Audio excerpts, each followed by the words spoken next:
Hi, thank you for coming.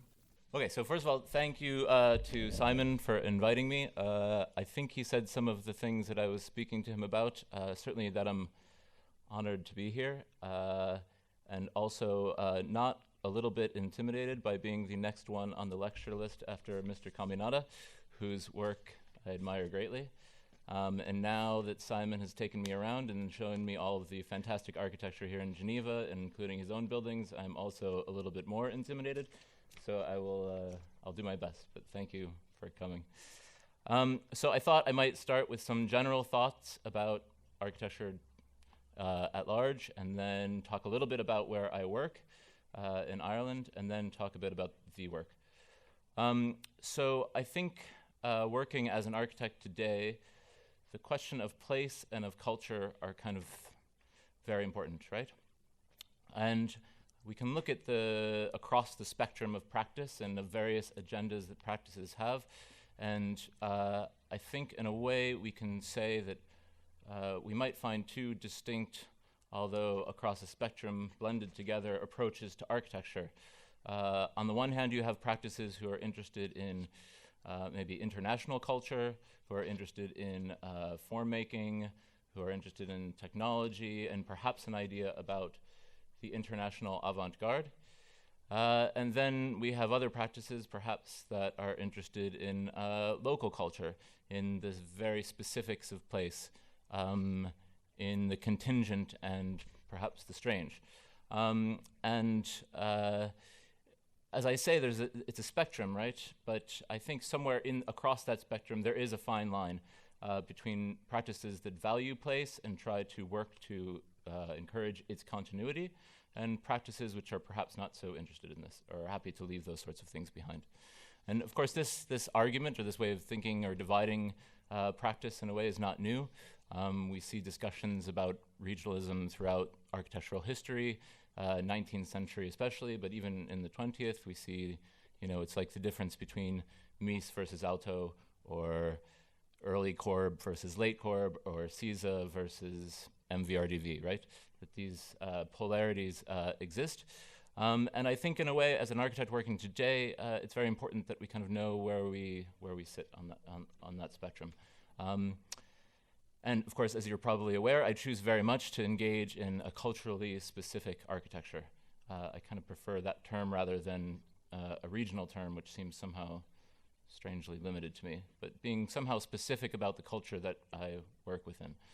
And I think, why choose this route? I think I'm interested in the diversity of cultures and in the world, and I'm interested in places that reflect those cultures. And so every person interested in regionalism has said the same thing about contemporary capitalism, that it has this tendency to level the world somehow, right? To erase difference, to mute authenticity. And so I think we can't, as architects, underestimate the importance of our role in that, right? In perpetuating place and cultural difference. So I guess I choose to make a culturally specific architecture, and if you choose that, of course, the question is, how do you do that? And so I use this term to help kind of focus my thoughts around it, which is building culture.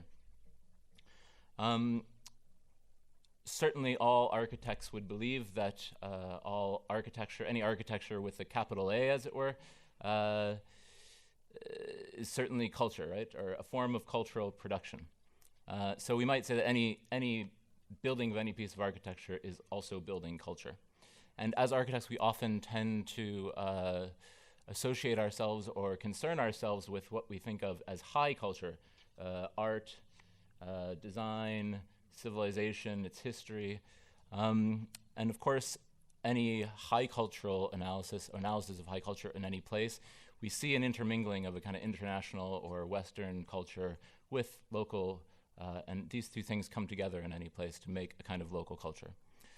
But if we take the term building culture and we flip it around and we say the culture of building, perhaps, we can also look at how architecture, and indeed any building in any place, arises from the culture of building in that place, which is perhaps more about looking at the various influences or systems or overlapping interests which result in the character of places. And so those interests might be economic, or sorry, I'm going the wrong way. Do I have to aim at something? Great. So those the various forces might be, the relationship between clients and builders, or the construction industry in a place, or the material availability in a place, or regulations and tradition and all of these things. So really, if you look at the culture of building anywhere, we can say that any building is the result of this culture of building. And of course, all of these are different in every location. Now, some of these cultures of building, or building cultures, result in places of great character and great life. And one thinks immediately of maybe 19th century New York or Paris, or 18th century Dublin, or the great cities of the Middle Ages from Italy. And if we look at those types of places, or take the medieval hill town, which we have on the left there, the character of that place is a direct result of building culture, as opposed to designers per se, right? It's the interrelationship between clients and builders and money and limitations on materials and the environment. And of course, again, like any culture, it's influenced by local things as well as external factors. We also see up here, we see other cultures or building cultures which result in places which are perhaps not so characterful and not so engendering of life, such as the industrial estate I have on the far right there, or American suburbia in the middle. So as a practice, my practice, I guess, is interested in this way of thinking about making culturally specific in architecture. The practice doesn't seek necessarily singular achievements or grand statements, but is looking to make architecture which is very much deeply embedded in and supportive of the local building culture wherever we're working. I like to think that this interaction between my work and the local context is one which seeks then resonances, I guess is a word I use a lot, or conversation with the things which exist already in that place. As you probably know, I work in Ireland primarily. And so I thought I might teach you, or not, I'll teach you, I talk to you a little bit about, I do a lot of teaching about Irish architecture as well, so talk to you about Irish architecture to help you get a picture, I guess, a more full understanding of the work that I'm doing. I'm going to do my best now to give you a 5-minute history of all of Irish architecture. We'll see how that goes. So in Ireland, the prevalent building typologies in both urban and rural areas are fairly limited. The building culture has been historically restricted in its variety by a number of factors. By its relative isolation at the edge of Europe, its building traditions have of course been influenced internationally historically, but primarily vis-a-vis England. These building types are limited by material resources. They have lots of stone and clay, but very few trees. And by its relative poverty, especially throughout the 20th century, which often resulted in a limited skill set of buildings, let's say skills at building buildings, which are often exported to England or America. And then, of course, it's always influenced by its rainy climate, as we see here, which is primarily into and out of clouds. These limitations, however, have not led to what I would consider a paucity of character or richness, but it has simply limited the vehicles and the forms through which the local character and the society is expressed. In many ways, Ireland's building culture is that of a developing nation rather than that of a typical first world European nation. Although there has been significant dissolution, let's say, of building traditions in the past 30 years, pre-mid-20th century, these conditions or restrictions have produced a series of dominant building types and construction methods. So I might just start with looking at the urban environments. So the towns and cities of Ireland are primarily defined by the terraced house. Most of the major cities, Galway, Cork, Limerick, these towns were primarily set down in the 18th century and early 19th century, and so their historic cores are dominated by the Georgian style. And the kind of Palladian proportions and the rectangular windows and the expression of structure that this type that comes along with this type. And again, this is of course influenced vis-a-vis England. Although of course the Irish version of Georgian I find somewhat more interesting than the British version of Georgian, because the Irish version has a kind of rich variation in it. You know, you look at British Georgian and everything is very regular, it's perfectly proportioned, all the windows are aligned, but in Ireland the Georgian has this kind of rich kind of variation in it. So the windows look more or less the same, but then they're all different sizes, the parapets move up and down, and so it makes it quite lively within the kind of stricture of a Georgian facade. This one's not changing now. There we go. Here we can see now. Okay, these buildings express their structure outside, but then inside are lined. And this idea of a kind of structure external and aligning internal is one which is kind of central to all primarily urban buildings in Ireland. And here we see the lining. Here we see my office, which is in one of these buildings, and a bit of lining. In the towns, it's basically the same, although the construction methods shift somehow. The buildings were typically not built in brick there, they're built in stone, and then rendered or plastered externally. But we can see that the proportions are the same, the dominance of the house type, and really that's the kind of interesting thing, is that Irish towns and cities are primarily defined by houses, not apartments, not industrial buildings. Even the civic monuments are kind of few and far between. The Irish cities are cities of houses. And in a way, those Georgian tendencies, let's say, and that inner structure of the cities has persisted right up until today. And so we see, let's say, the Georgian era from 1780 to about 1820. I take you through a few houses here in Dublin right now, and you can see this is an early Victorian house, 1890s. Again, we see similar themes of tall rectangular windows, generally sash windows. Here we have Edwardian houses, right up to, let's say, a contemporary developer-built house, right? In a way, this isn't an exercise in nostalgia. It's simply that the kind of the material language of the country is persistent somehow, and that kind of base form of the terraced house is persistent, even in horrible, horrible things like this. Okay, if we move to the countryside, the countryside, which of course Ireland is known for, has this kind of great history of these Neolithic monuments. This is Dun Aengus in the Aran Islands, which is an absolutely amazing thing you should all go to. That's a 300-foot cliff right at the edge there. And of course the spattering of ring forts and Neolithic monuments. We also see then a lot of early Christian buildings in single cells. And what we see, the consistent thing about all of these is this relationship, let's say, between the agriculture of the landscape and then the materials which arise as a result of that being used to make buildings. So there's a one-to-one relationship between inhabiting landscape and making agriculture and making building. So we get, because the landscape is quite stony, we get buildings made of stone. Because there are very few trees, we get very small span buildings. Here we see the kind of the persistence of the stone wall.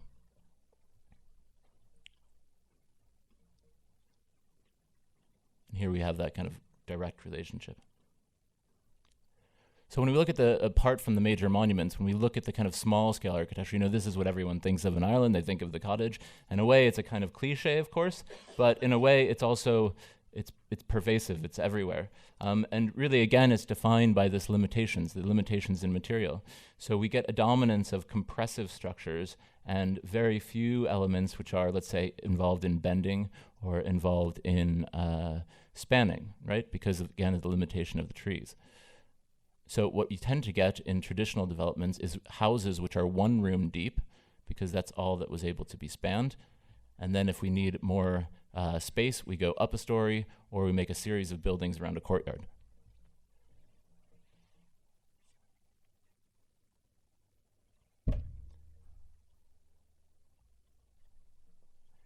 Here we see, again, another dominant type. Again, like I was saying, we need a bit of complexity to make a farmyard, to protect ourselves from the environment. Again, the limitation is the same. The span is the same. We get a series of rooms, but the black on these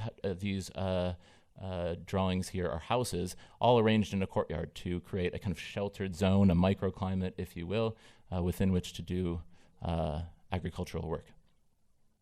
And today, again, these things persist. So some of the materials have changed. For instance, this is a very typical farmyard right now, right? So we get steel structures, we get corrugated like we get all over Europe. But at the same time, we see that the arrangements are quite similar, right? Creating these protected, sheltered zones around common courtyards.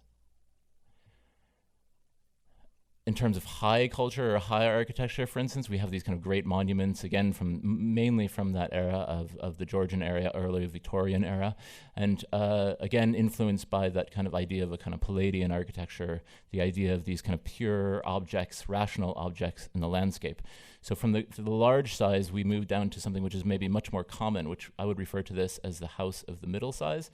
And this is kind of quite a dominant type. And you can see here it's very polite architecture, it's symmetrical, it's everything is very well proportioned. We can see the relationship to Palladio, but at the same time we can see those same limitations of material, compressive structures, small span roofs, sash windows. And this idea of which I quite enjoy in these houses, that they had to create a kind of pure front to them, right? The symmetrical 3 bays, but inside there's a lot of asymmetry and shifting around of rooms and enfilade. And then what's really interesting to me is really where this kind of vernacular tradition of the cottage, of the farm, blends with the high tradition of the Palladian architecture, the grand houses. And we get things like this, right? Which is a kind of very elegant farmhouse. Is it architectural? Is it vernacular? I'm not sure, right? It's somewhere in between. And we get, there's tons of this, right? And it's all, I find, quite interesting.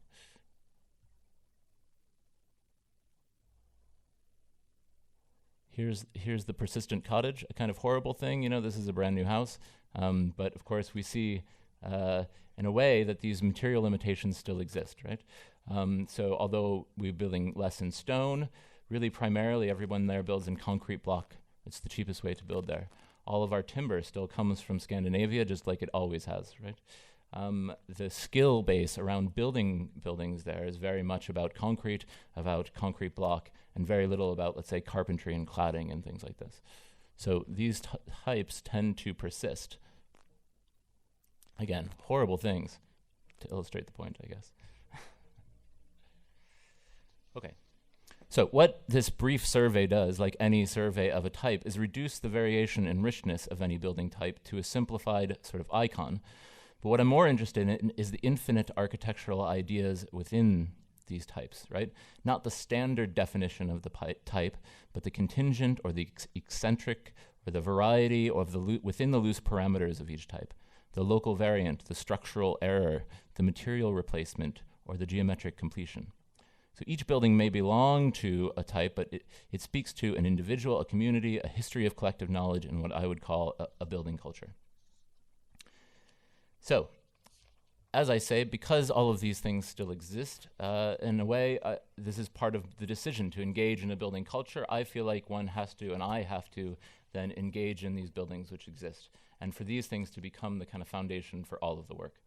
And so I might kind of take us then through some of my own work, moving in the same way from urban buildings to some rural buildings. Take this one now. Right, do this one now.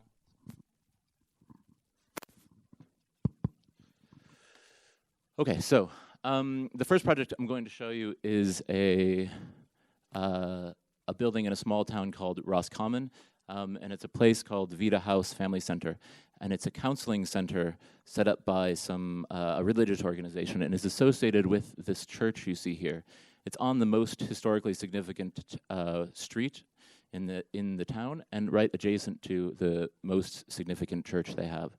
And it's a counseling center, so it's kind of for people who are maybe in a vulnerable state.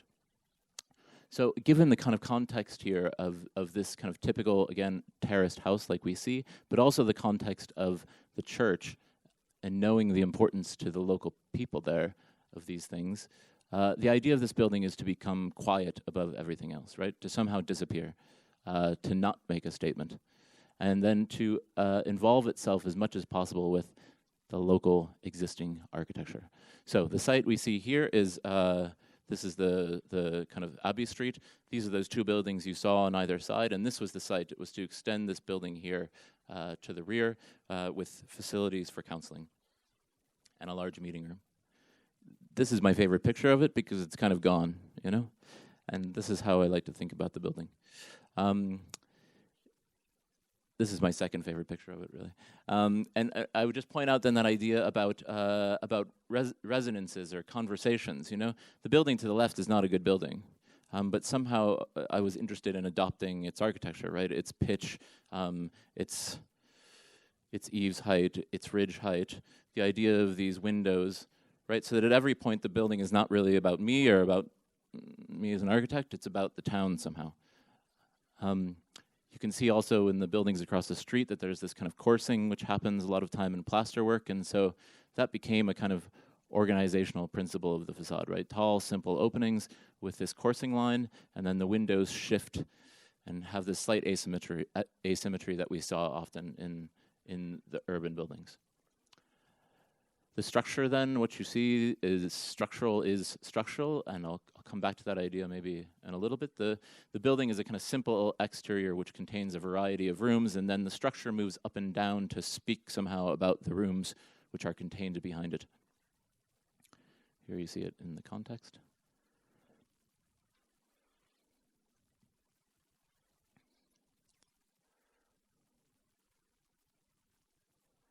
You can see here in the plan then, the existing house on the right, which is very much this kind of urban 3-bay sort of house of the middle size. And then we see the collection of the rooms in the back, which, again, it was this idea that the rooms are somehow lined internally.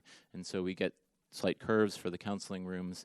And really the culmination or the main importance of the thing is a meeting room at first floor level for their community.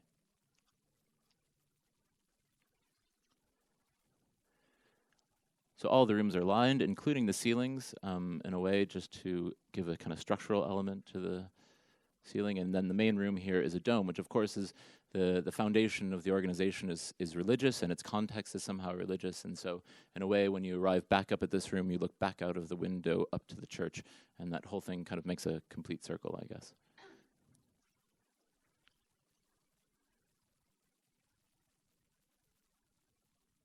Okay.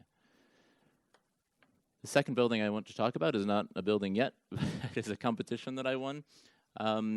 This is a street in Dublin called Henrietta Street, which is a very, very interesting street. It was one of the earliest Georgian streets and is thought of as one of the most intact Georgian streets in Europe. But over the years, well, let's say when it was built, it was the home of the rich and famous for Dublin. And then very shortly thereafter, the whole north side of the city became, all the money went south, basically. And so this became tenement housing for many people. A building of this with 4 stories might have 90 people living in it at that point in time. So you can see here in the old map, the site for the project is at the end of that historic Georgian street where the red is there. Because these buildings were not particularly taken care of, and you can see them here, now they exist, many of them exist in this kind of state of half ruin, where there's this fantastic character of these, you know, amazing Georgian facades and the lining inside. The cornice in that room, let's say, is as tall as this table. So there's a kind of this amazing scale to it, but you would have, let's say, 5 families living in this room, you know. But there's this great palimpsest of all of the kind of various ages wrapped into it. So the city is sort of starting to reinvest in this street now. That's a structural column there in the middle. And the site we see here on the right side. So basically this building was one of these, and in the 50s, the city took down the last 2 bays of it. And then they held a competition to replace those 2 bays and to complete the block. The building on the right here you see, so the site's just to the left here, these 2 bays belong to an organization called Na Piberi Uillinn, which is the Uillinn Pipe Association of Ireland. So for those of you who don't know what an Uillinn pipe is, this is an Uillinn pipe. It's a particularly Irish bagpipe. You don't blow it like a Scottish bagpipe. It's kind of an amazing thing. It's an indigenous thing. They're all very handcrafted. and they're absolutely beautiful. And to just give you a little idea, so that organization basically is the kind of heart of the uilleann Pipe Association, and of people who want to learn how to play uilleann pipes. They're starting to teach people how to make uilleann pipes, and so really this building is an extension to that, to make workshops for uilleann pipe making and to make a small theater for them. So just to give you some idea here, what an uilleann pipe sounds like.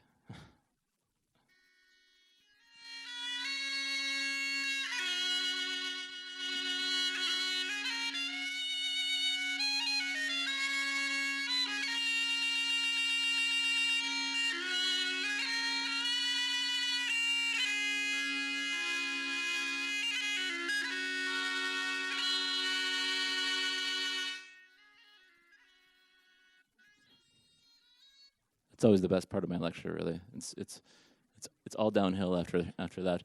So it's and just one thing which I find very interesting about it is that they have to, in order to make the pipes, you have to make the tools to make the pipes. So when they're teaching people how to do it, you know, the first thing they're teaching people is how to make the drill bit, which is this kind of elliptical shape. And anyway, it's amazing. So.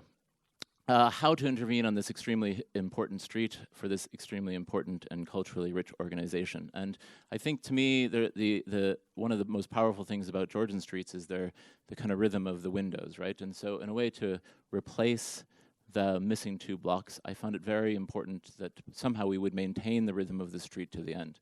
And luckily the Georgians themselves have, this is doing very strange things, the Georgians themselves have a way of fixing problems like this, right? Turning corners where it doesn't quite work, or adding a bay where there's a staircase behind it, and they use this method here, which is to make the rhythm of a window where a window does not exist, to make blind windows, essentially. And so I was sort of interested in that way of thinking. This is a picture of the entire block, and you see up on the right-hand side there's this old library building, which at first you look at and you think is symmetrical, but of course then you notice that there's actually a little extra guy here. So our site's down here, and here's some blind windows, and here's this extra bay at the end of the street. So when you take a look closer, of course, that extra bay is set back a little bit, and when we turn the corner, we can see that actually this is not, it's an original 1820s thing, right? This was an extension, which was a Victorian extension by someone who was, late Victorian, by someone who was very interested in Louis Sullivan, actually. So in a way, it's a kind of strange thing, but plays an interesting game, I think, between acknowledging the street and its history and then somehow making something contemporary around the corner. So between these two ways of thinking about this block and this street, I proposed this, which we won the competition, and so we're working with the pipers now. And really what I did was, yes, to put back the facade in a way, except to do so which acknowledged that it had passed, right, that the thing was not its original Georgian piece. And then we come around the corner and we have this thing, which is, of course, brick. It's an expression somehow of its structure, and then adopts some of this, let's say, variety. You can see it's a very thin plan with a very deep facade and connects back into the existing building. Sometimes it works and sometimes it doesn't. Here to the front, and then we have a small re-entrant corner, and we come around the side. And you can see, so even then, when we have this kind of straightforward arch elevation, that it's always moving in the same way as the Georgian facades always move, right? It's always up and down and side to side, like those.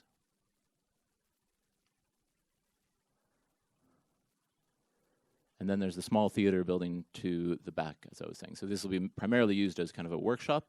And since it's primarily for workshop use, I was kind of interested again in finding something which was kind of kickable somehow, was robust, and could be, have saws and things. And maybe we need a new battery or something. Sorry, sometimes it's 2 and sometimes it's 1. Did you see that inside for briefly? Anyway, there's the model. Still going. Okay. We'll keep going then. Okay, so this is a very small project. it's very typical in Dublin. Many architects get their start doing this type of thing, extending terraced houses in Dublin. And in a way, the typical approach to this is to make something different, right? It's a kind of interpretation of Article 9 or something of the Venice Charter, where it says, you know, contemporary architecture must have a contemporary stamp. And but of course, I think those types of things where it's a high contrast when you have a kind of something of historic value, I find that kind of problematic. And of course, you can make something which is much closer and somehow in a tighter conversation to a historic building, but which of course is contemporary. And so this project was an extension to this 3-bay house again, an 1820s Georgian house. And again, we have that idea of a kind of structure externally and then a lined interior. And here we see these houses tend to have quite simple fireplaces and quite simple cornices around the tops of them, of each room. And so our idea really was to just obey the logic of the house, which is, you know, rooms around a staircase. So we just made a 3rd room around that staircase. And then to make a facade, which is a brick facade, which is somehow structural, and to make a room which is lined. And then it's all about the conversation, right, or the resonances. So we're playing off the symmetricality of the rear facade, and we do this sort of thing where we push back the columns, so it's a kind of colonnade to the garden in a kind of formal sense, like the rear elevation is formal. But then our columns step forward and back, so that we could have this set of screens which would close between the front and back column and change the elevation. Which, of course, like the guy in Henrietta Street, I'm also very interested in Sullivan and this idea about a kind of ornament versus a structure somehow. I'm also kind of interested in this idea, which I think this is probably it's a Jeudi painting, and I think it's kind of interesting of that kind of high Gothic era of painting where you always have a kind of figure set against a kind of patterned background. And so I kind of see the kind of Sullivan somehow and the structure all kind of linking to that idea about a figure in a field, really. This is then a pattern which we had etched onto the screens, which is a Penrose pattern, which I think does this interesting thing between being 3-dimensional at times and 2-dimensional at other times. Internally, then we see that, of course, we're interested then in the idea of this cornice, right? That the cornice, which is typically decorative, could somehow become structural. And so we line the whole room with this angled cornice, and the structure is all exposed. So in one way, it's quite contemporary, but of course, in other ways, it's very much about its context. Okay. So now I might look at some rural buildings. And this is a map of Ireland. I'm going to move from east to west here, from, let's say, more gentle to more extreme terrain. The first house I want to talk to you about is a project in a place called Bialala in Carlow. And this is kind of an amazing landscape. It's right up against the Black Stairs Mountains, which look like that.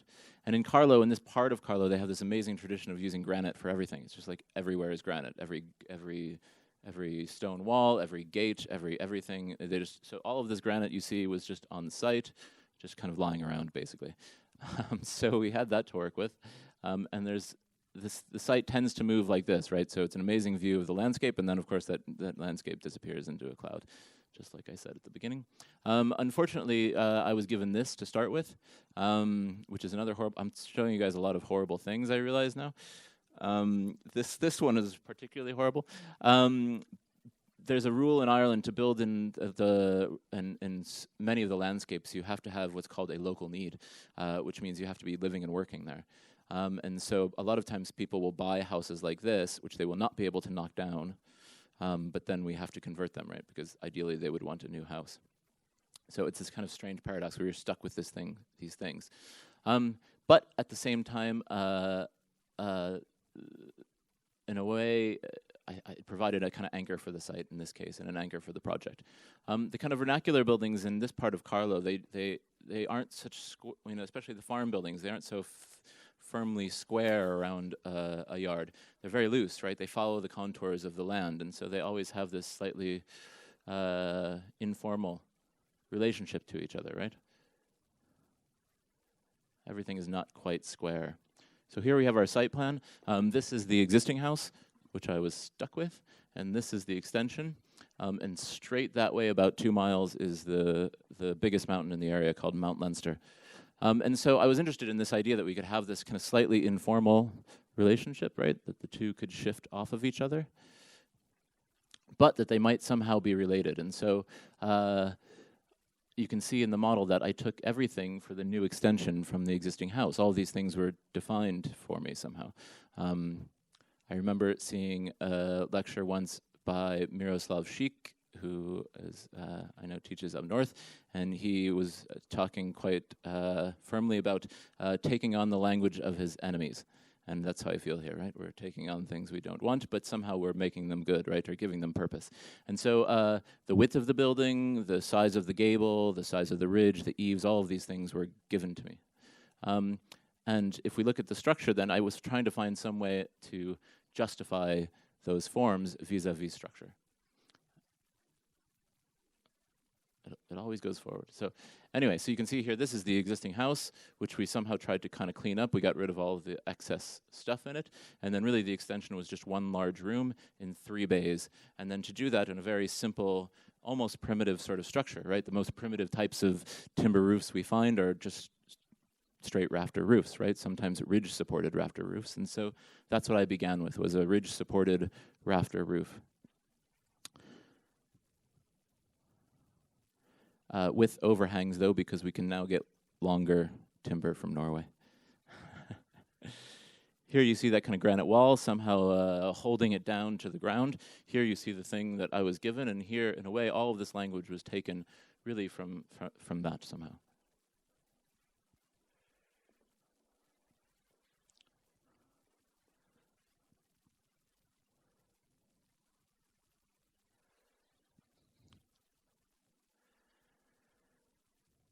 But essentially, the project is all about this, right? It's all about this big room. It's all about this experience of structure. And I mean, certainly you can see in the work that there's this interest in structure. And not, I like the way that Shinohara talks about structure as somehow being a naked reality, right? Like it's a truth or something which is absolutely true and cannot be denied. And Simon mentioned my interest in permanence or durability, and I think that exists when people believe it to exist as well, right? So that kind of encounter with something which is true is kind of central to all of the work, really. And so in this case, that thing that is true is this column. So there's essentially 2 columns in this space. One lands, and the other one lands in a tie beam, which then kind of pulls in the horizontal forces. Oh, it's going away with me now again.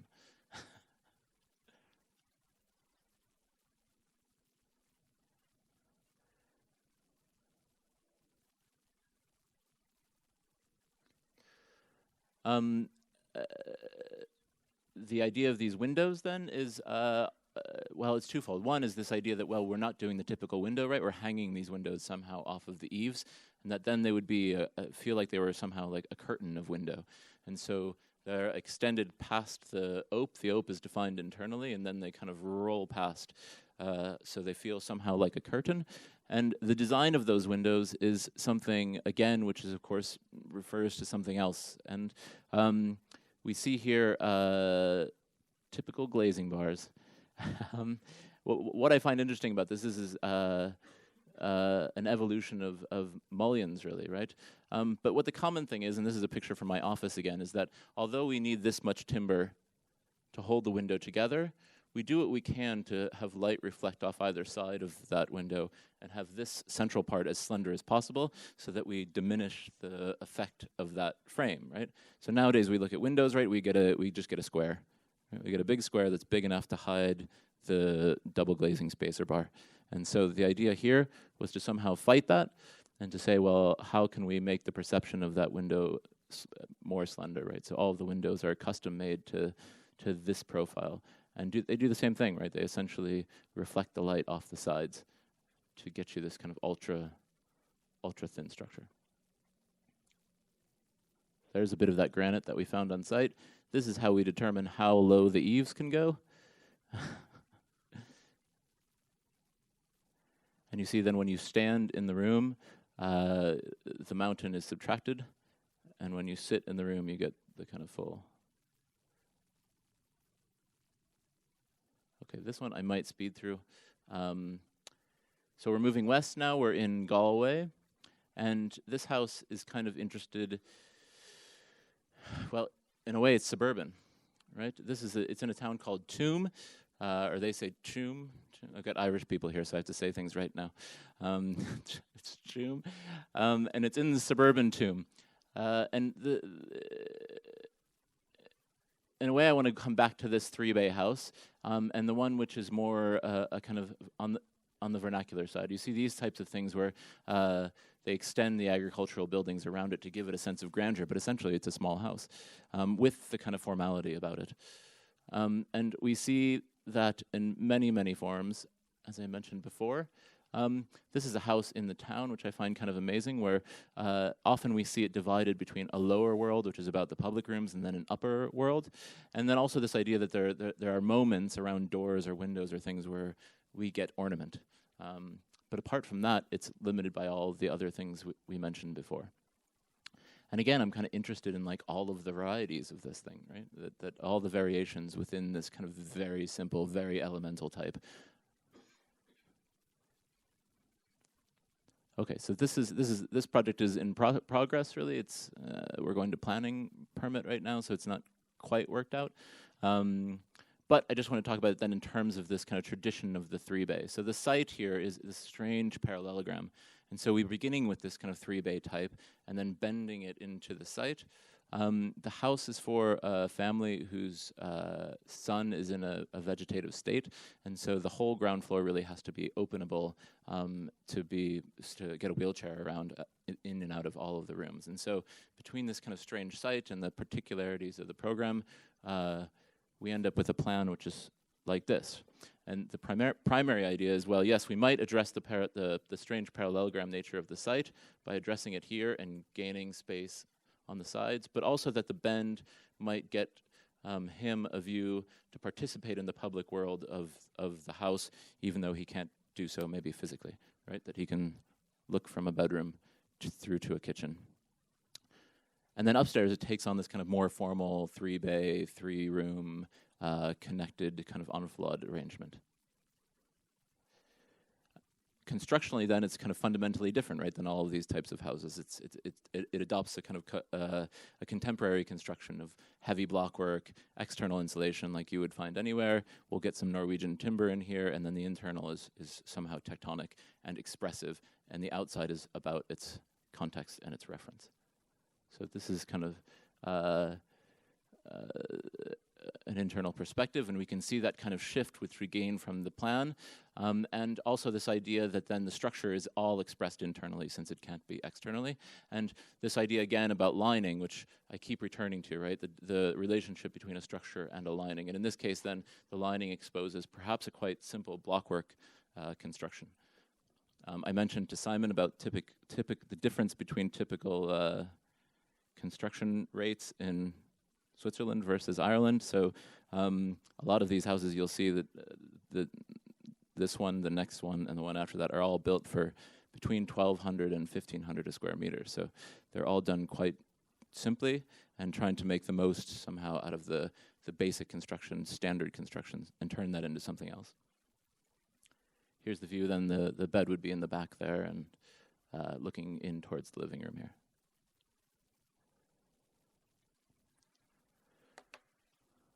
Okay, so we're moving further out now. We're out in Connemara, in a place called Ligon. Connemara looks like this, and I don't know if any of you have ever been there. I strongly recommend you do go there. There's something about the landscape out there which is somehow, it makes you feel like it's primordial or something, right? You feel like you're on the edge of the earth. You start to believe there's dragons out there and the earth is flat and we will fall off the edge. And there's no trees, and the wind is incessant, and 1 minute it's sunny, and the next minute it's pouring down rain, and the next minute it's sunny again, and then it's every season in very short intervals. And so in a way, the elements are extremely present all the time there, right? You can't ignore, here's how trees grow. So you can't ignore it, right?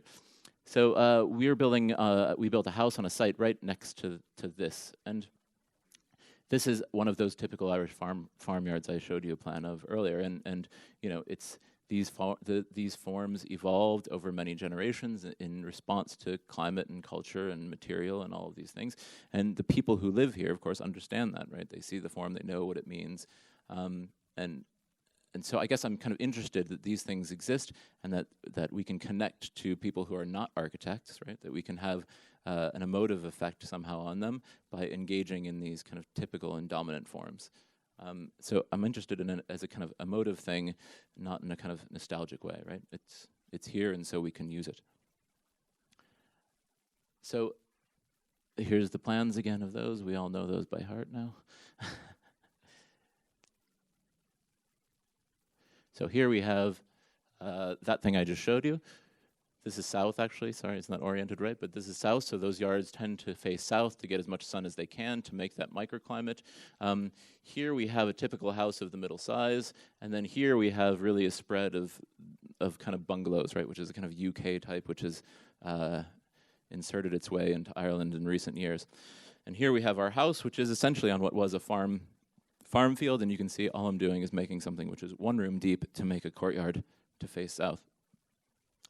But I like to look at these things from a kind of finer grain, right, to justify form somehow through structure. And so these types of structures, they would often be made of a very weak rubble wall, and because we know that the timber connections aren't so strong, then there's always the danger of roofs going like that, right? And so a lot of times they would pour a concrete ring beam on the top of these walls. So you see that here, right? And that's really to hold it all together when the roof fails, right?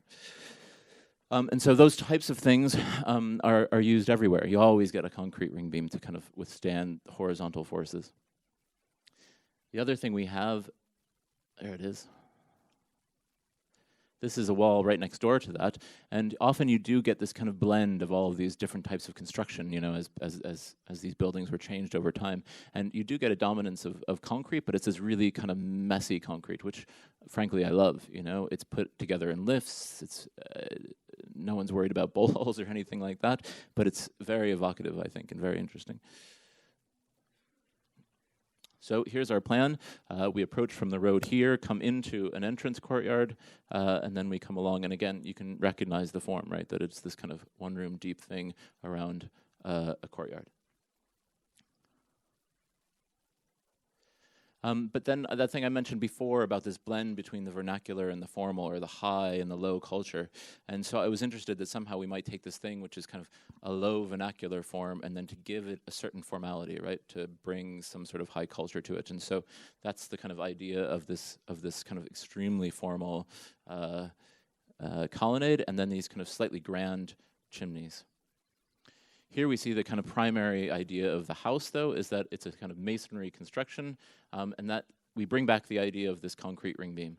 And above that line, everything is tectonic, and that concrete ring beam gets a depth then and starts to do the job of resisting the horizontal force, just like it always has done.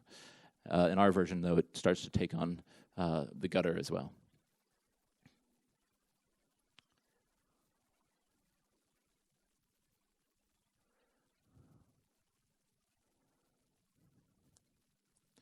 Here you see the messy concrete.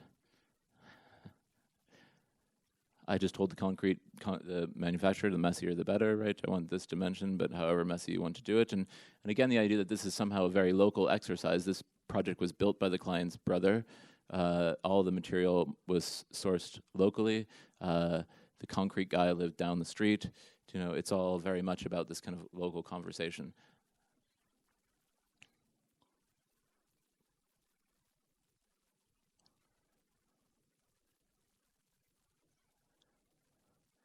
There's this white cap which always follows you around out there. Can you see him?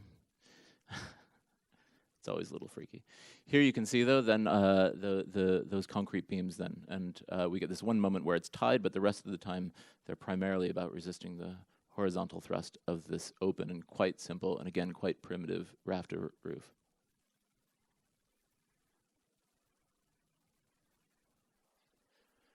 Okay. 2 more and then you're free.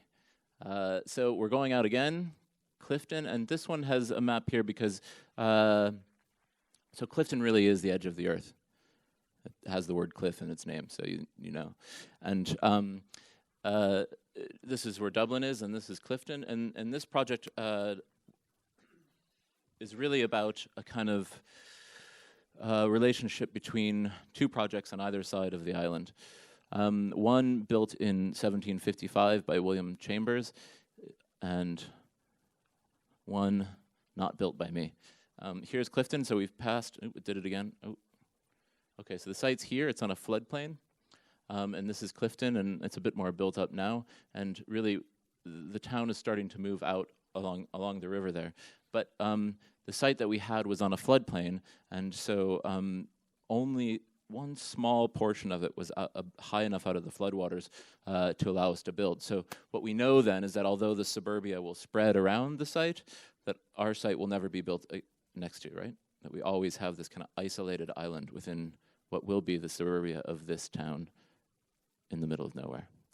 And all the way back across the world in Dublin, we have this thing, which is the Casino at Marina, which, as I said, was built in 1755, which at the time it was built, there was a grand house up here, and this was a garden folly, a kind of pleasure palace in the garden. And of course, now the house is gone, and the casino has been swallowed by suburbia. But it will always exist as this kind of strange island, right? This folly within that world. And so I was interested in the correlation between their situations, right, in the future. Plus, in a way that this is, if you ever make it to Dublin, your first and primary stop must be this building. It's certainly one of the best neoclassical buildings around anywhere. And it appears somehow like it's small, but actually then another minute it looks like it's big. It looks like it's 1 story. In fact, it's 3. There's all these kind of amazing subtle games in plan and section. You know, so it looks like it's a simple room, but in fact it's quite a complex set of rooms. We get moments like this where we have an opening which is scaled to the landscape, but internally we have an opening which is scaled to the room, or we play this other game here where we do the same thing here, except then we also let this tiny little bit of light into the staircase. So it's unbelievably rich and interesting thing, sectionally as well. So this is our proposal out there in Clifton, which is, again, you can see quite related somehow to the casino. The client only made one request, which was for curves. That was it. So I figured I would traditionally maybe be reluctant about that, but if I couldn't give the person what they wanted, then, you know, what kind of architect am I? And so we managed to make this thing, I guess, where as I'm interested in structure, I was trying to make the curve somehow feel inevitable, right? Like that it had to be, rather than it being a kind of formal gesture or something. And so the project is organized around these walls, which step and land on each other as we go around the object, right? So a low curve, a high flat, a low curve, a high flat, as we work our way around. In plan, it's certainly related somehow to the casino. We come in through the center of the plan into this kind of service zone and then emerge out to look over the river and across the floodplain here. And really, the whole thing sits on the plinth, as you saw in the model. But the thing that I was kind of interested in here is the threshold between the rooms is really this pinch between something rectilinear and something curvilinear.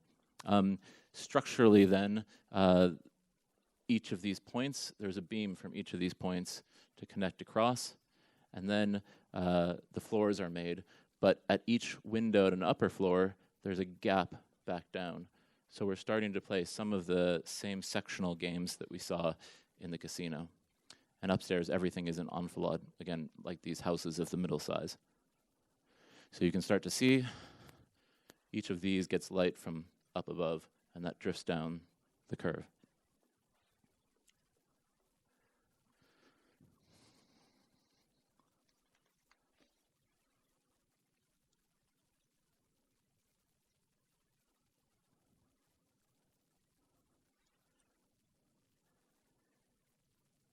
There you see it in situ, and here again you see that idea about that kind of pinch point, the threshold between the curve and the rectilinear, the looking out on the flat landscape of the plane, and that idea of the kind of sectional light coming across the curves.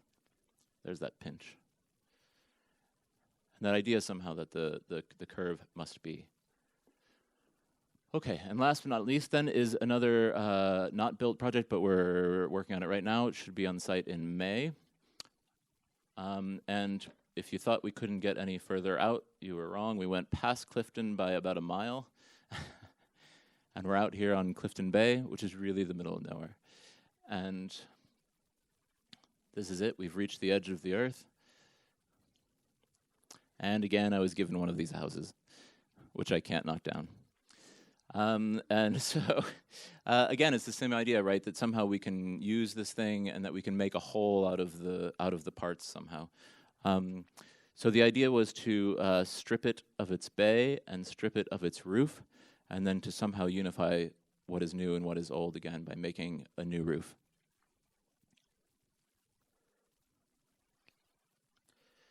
And so, of course, I'm interested in these roofs then, and again, this farm type, and again, that kind of blend between new technology and old technology.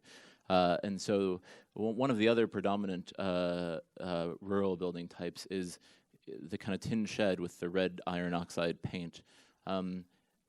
These are called Dutch billies, which you get kind of quite often across the countryside, which is a kind of 1920s to 60s type of building. Which have a kind of curved roof, but a very elegant, slender structure internally. And the other thing I'm interested in is something which you find quite a lot in the countryside as well, which a friend of mine refers to as a casual buttress, which means that maybe not a buttress like you find in a church, right, which is like a huge, tremendous thing from the outset, but something which was added after the fact when the roof starts to fall down. And so you can see in this, right, you start to get these things, right, or they're somehow informal, right, They're not set out in regular bays as much as they are to solve problems. Here is my favorite wall in Ireland, which you can see 5 casual buttresses of giant pieces of granite, which is actually from Carlo. So the idea for this house then became somehow about the buttress and about the roof, and about somehow managing to make the structure all external. So this is the existing house, the horrible thing, which we're adding some linings to the room to bring some curves to it. Then a link we're adding to a new piece out here, which is another kind of grand hall sort of room, similar to that Carlo project. And again, the idea that we're out here, we need shelter, right? The rain is persistent, the wind is persistent, and so it's all about these big overhanging roofs which enclose you somehow, and then a courtyard space which gives you shelter when you need it. So here we see these kind of very big roofs. So we put a double pitch over the existing house, and then one big pitch over the proposed extension. And then these things extend out to get so that you can walk around the whole house under shelter. Now it's going by itself now. And then the idea was about these buttresses, right? That somehow we could put all of the horizontal thrust of these roofs, take it out of the inside and put it onto the outside. And at the same time, that we might start to drop the gutters just that little bit, just 250 millimeters, so that rather than the rain disappearing, it's kind of ever present, right? So even when it's just misting or something, we get the kind of drip, and we can see out the windows, and we can see that space. So it's like a space for the rain, really. Here you can see a kind of structural diagram about how that might work of buttresses and roofs and eaves beams. And here we see inside, which really, again, was about this idea of, similar in a way to that the Bealaba project, except without the figure now becomes the lining, right? So that kind of theme of figure and field, of the texture versus the kind of singular element. The singular element here becomes the lining, which then frees itself and is able to make curves in smaller spaces within the room. And then there's no primary structure. It's all texture up above. Here you see the kind of small bay made to the view of the end of the earth. Here you see the space for the rain being made. And then just to come back to the buttresses, and one more fantastic thing, there's an amazing house, huge Palladian pile called Russborough House. which is one of the most important in Ireland, has an amazing art collection, all of these things. But of course, I'm kind of more interested in the thing in the garden, which is this thing, which was the ride. They call it the hippodrome. And because of the rain there, you would often get these, and you get them in England as well, the ride where you can ride internally. But again, because we can't have a tremendous span, because we don't have the timber, we do that with lines. And so this thing is a circular building, which just gets you a line of interior space that you can ride your horse in a circle. And it looks like this. And of course, it's amazing. And one of the more amazing things about it is its structure. And so you can see the structure of the roof is these very slender columns. Those very slender columns are also the downpipe. So the gutter's here. It pumps the water into here. It comes down. There's this beautiful granite octagon that the water goes into. It comes out of that granite octagon into this little tray where it's slowed down a bit. So if a horse wanted to drink, a horse could drink. And so within this kind of, somehow very ordinarily constructed thing, there's this amazing moment all around rain and its use, and all of that is tied to structure somehow. There's a better picture. Okay, so in my own small and not quite as good way, I'm kind of interested in that this the buttresses in this house could also start to involve themselves with the rain. And so this is a section. You see we're doing things like this with the windowsills that are all about getting the rain away. This is that concrete buttress that the eaves beam is sitting on, and that all of the buttresses have this projection, which then takes the gutter, which spans between them, and that then the rain comes down within, all the downpipes are within the buttresses, and it comes out at the end. So here's the side view where we see the water coming between those two roofs onto the small side roof and out of the buttress at the bottom, or in the courtyard. You can see, again, the buttress and that it might feed a pool in the courtyard somehow. And that's all. Thank you.